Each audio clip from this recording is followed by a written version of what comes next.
ابھی مجھے ایک صاحب نے بتایا کہ ممبئی میں 2 شادیاں ہوئی ہیں مسلمانوں میں، ایک میں 1.5 کروڑ روپیہ خرچ ہوا، ایک میں 80 لاکھ خرچ ہوا۔ ہم نے وہاں اصلاحی تحریک شروع کی، ضیاء الحق صاحب نے بھی کوشش کی تھی، آرڈیننس پاس کیا تھا، لیکن یہ چیزیں قانون سے نہیں۔ آپ کہیں کہ کسی دعوت میں 50 سے زیادہ مہمان نہیں آئیں گے، وہ 100 آ گئے تو زیادہ زیادہ یہ ہوگا پولیس والوں کو رشوت کا کھاتا کھل گیا، جو یہ پیسے لے جائیے صاحب۔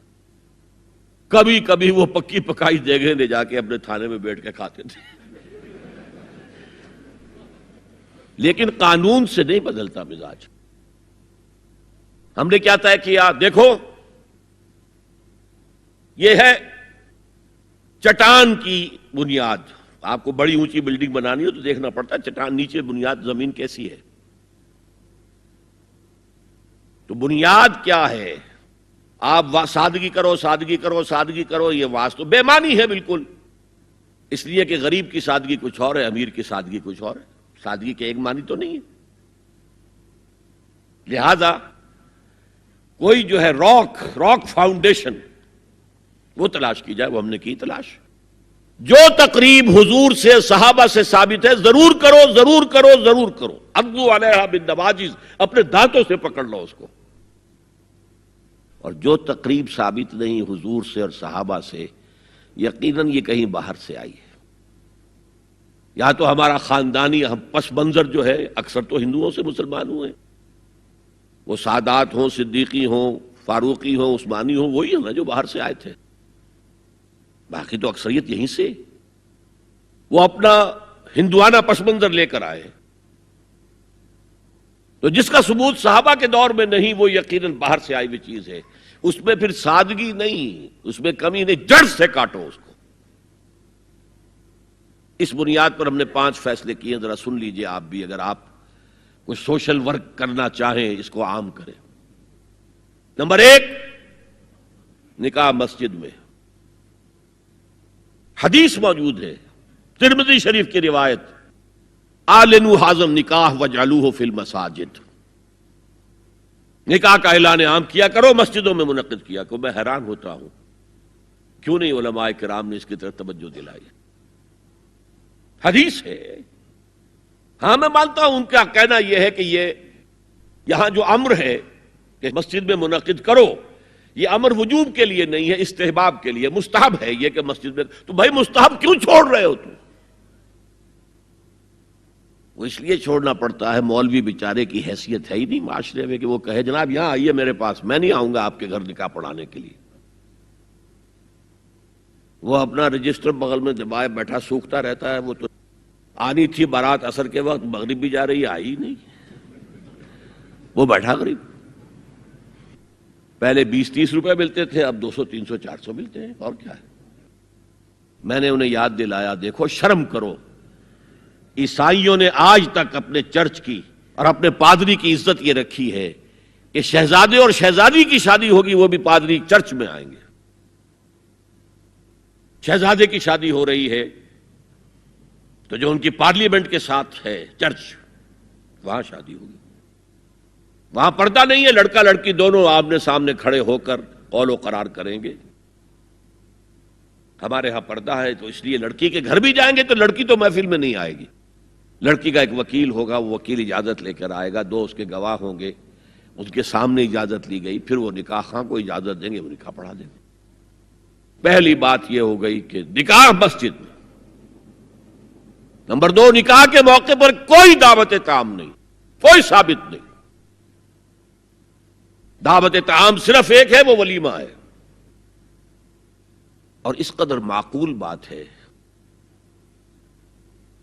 سب باپ اپنے سینوں پر ہاتھ رکھ کر سوچیں اور میری بات سنیں، کیا بیٹی کو گھر سے رخصت کرنے کا وقت جو ہے وہ خوشی کا وقت ہوتا ہے؟ جب بیٹی گھر سے جا رہی ہو، کوئی جانور بھی آپ قربانی کے لیے، کوئی مینڈھا کو بکرا لے آئیں 8-10 دن پہلے اور بچے مانوس ہو جائیں تو وہ جب آپ ذبح کرتے ہیں تو پچھاڑے کھاتے ہیں کہ نہیں بچے؟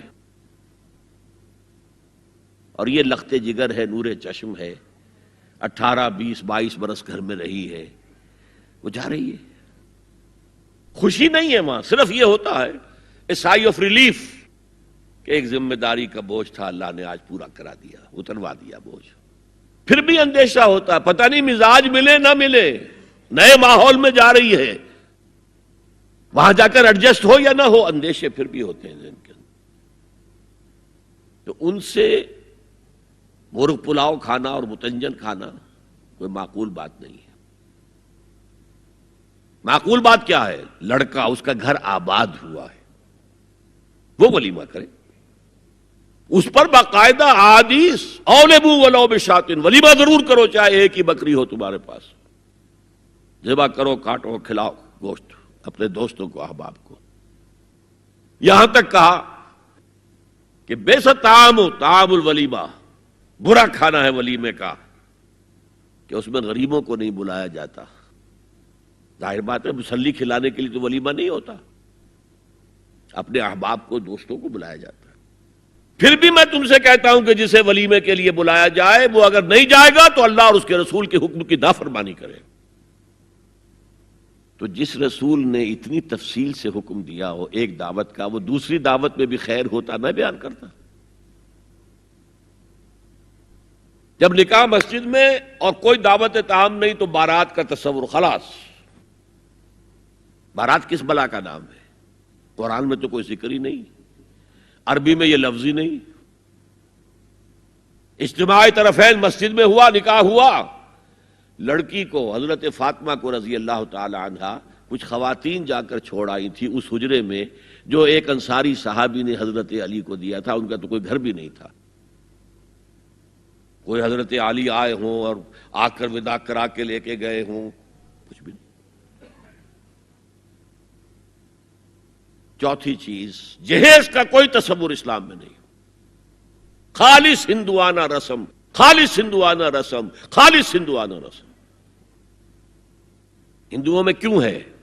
وہ اس لیے ہے، معقول بات ہے کہ لڑکی کا وراثت میں کوئی حصہ ہے ہی نہیں. وہ تو جب گھر سے نکل رہی ہے کو دے دلا کے رخصت کر دو، دان دہیج، یہ خیرات ہے. لڑکی کا حق کوئی نہیں ہے گھر پر. اسلام میں تو لڑکی وارث ہے. والد فوت ہوں گے، وراثت تقسیم ہوگی. والدہ فوت ہوں گی، کوئی ان کی ہے ملکیت، وہ تقسیم ہوگی. شادی کے موقع پر کوئی جہیز اسلام میں نہیں، قطعاً نہیں. غلطی سے حضرت فاطمہ کے جہیز کو جہیز کہہ دیا گیا. وہ جہیز کیا تھا؟ ایک پیسہ بھی حضور کے اپنی جیب سے نہیں تھا. اس شادی میں خاص بات کیا تھی کہ دولہا کے ولی بھی حضور ہی ہے. اور کون ہے؟ علی کا کون تھا مدینے میں؟ اور دلہن کے والد بھی حضور ہیں. اب حضور پوچھتے ہیں حضرت علی سے، تمہارے پاس مہر دینے کے لیے کچھ ہے؟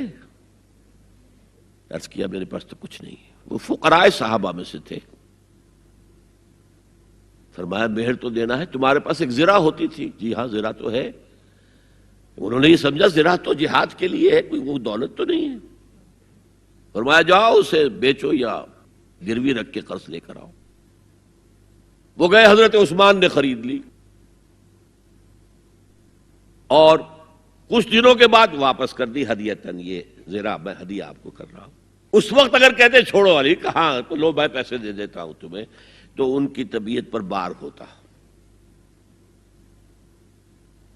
اس پیسے سے حضور نے کچھ پیسے گھر بھیجے اندر، دلہن کو ذرا تیار کر دو. اور کچھ پیسوں سے وہ ایک گدا جس میں کھجور کی کھال بھری ہوئی تھی، اور 2 تکیے جس میں کھجور کی کھال بھری ہوئی تھی، ایک مشکیزہ، کنویں سے پانی تو لانا ہی ہے نا، ایک چکی، جو ہو یا گیہوں ہو پیسنا تو ہے نا، کوئی 1-2 برتن اور. اللہ اللہ خیر صلی اللہ. یہ تھا جسے جہیز کہتے ہیں، جس میں ایک پیسہ بھی حضور کا شامل نہیں ہے. وہ حضرت فاطمہ کا مہر تھا جس سے بنایا گیا. ورنہ مدینے ہی میں دوسری آپ کی صاحبزادی کا نکاح حضرت عثمان سے بھی ہوا. کہیں ذکر ہے جہیز کا؟ حضرت عثمان کا گھر بھرا ہوا، ہر چیزیں موجود، وہاں تو کسی جہیز کا تذکرہ نہیں.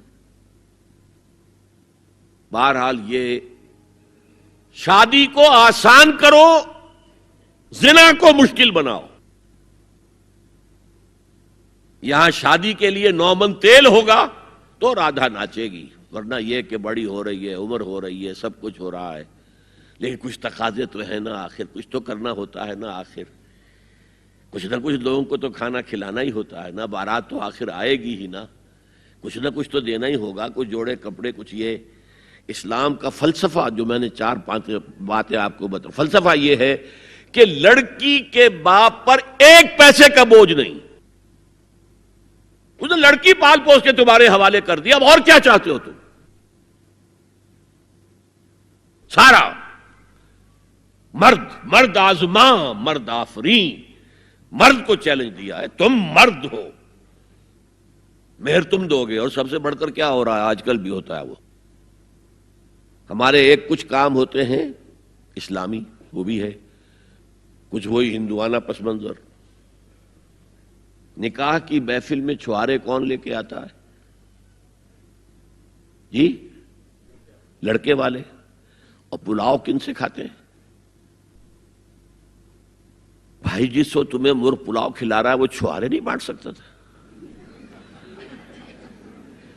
یہ ہے اسلام اور غیر اسلام کا امتزاج، چھوارے لڑکے والے لے کر آئیں گے اور پھر دعوت اڑائیں گے لڑکی والوں کی طرف سے۔